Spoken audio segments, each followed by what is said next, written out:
le point de presse aujourd'hui a pour objectif d'édifier la communauté estudiantine sur les nouvelles réformes qui ont été quand même envisagées dans le cadre de la rentrée universitaire de cette année, qui est prévue le dimanche prochain à 17h. Maintenant, dans ce cadre, le collectif, depuis lors, a travaillé avec les autorités académiques dans le cadre maintenant d'assurer une rentrée harmonieuse et stable qui va permettre quand même aux étudiants d'avoir accès à l'université dans les meilleures conditions. C'est pour cela qu'on a jugé nécessaire de faire cette conférence de presse, histoire quand même d'informer notre communauté, c'est-à-dire la communauté estudiantine. Le collectif des amicales de l'UCAD étant la seule structure légitime pour représenter l'ensemble des étudiants à l'université Cheikh Anta Diop de Dakar. Nous avons convoqué cette conférence de presse aujourd'hui, vendredi 15 octobre 2021, pour informer la communauté estudiantine sur les nouvelles mesures prises par rapport à la réouverture de l'université Cheikh Anta Diop de Dakar, notamment pour informer sur les nouvelles prises, sur les nouvelles réformes et mesures sécuritaires prévues. Les dispositions sécuritaires ont été mises en place, la numérisation du processus de codification et la campagne de vaccination. Ce sont les trois points quand même qui constituent les nouvelles réformes. Il y a l'aspect sécuritaire qui est là, il y a également la campagne de vaccination qui a été lancée, il y a également le processus de codification dans lequel nous avons quand même eu à faire également certaines réformes. L'université qui avait vu ses portes fermées depuis le 31 juillet 2021 va rouvrir le lundi 18 octobre à 8h pour les enseignements et le dimanche à partir de 17h pour les campus sociaux. L'université Cheikh Anta Diop, à l'image des autres universités sénégalaises, traverse depuis plusieurs années une insécurité à la limite inqualifiable.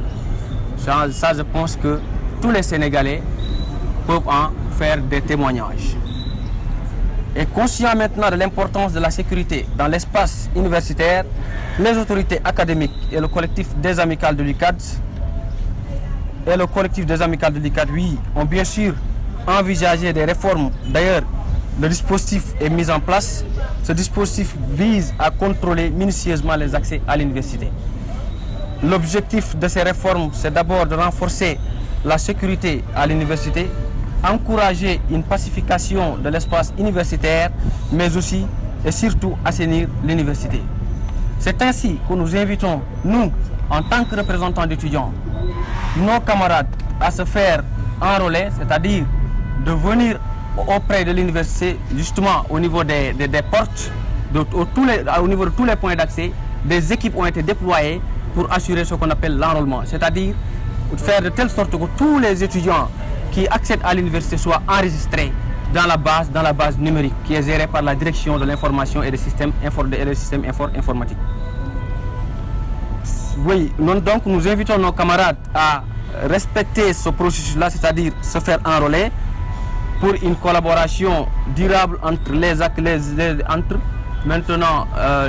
autorités académiques et le collectif des amicales dans le cadre maintenant de faire de l'université ce qu'elle doit être. Donc, chers étudiants, nous vous invitons à s'acquitter de toutes ces formalités-là, à se faire enrôler pour avoir un accès à l'université. Sinon, l'accès sera impossible. Toujours, s'agissant de la plateforme numérique de codification maintenant, elle est une nouveauté dans l'espace universitaire, voire même au niveau national. C'est une véritable innovation. Elle consiste à renforcer non seulement la transparence dans la gestion des chambres, mais favorise l'excellence comme jamais observée dans ce champ, c'est-à-dire dans cette université. Pour terminer, nous tenons à préciser que la campagne de vaccination n'a jamais été obligatoire à l'université de Dakar. Toutefois, la vaccination est un axe de citoyenneté et se poursuit au niveau de l'université, notamment dans tous les établissements. Donc, nous invitons les étudiants qui, quand même, désirent se faire vacciner, qu'ils puissent au moins savoir qu'à l'université, des sites de vaccination ont été déployés. La campagne, à présent, elle continue, mais tous les étudiants qui sont quand même désireux de se faire vacciner auront la possibilité de le faire une fois à l'université.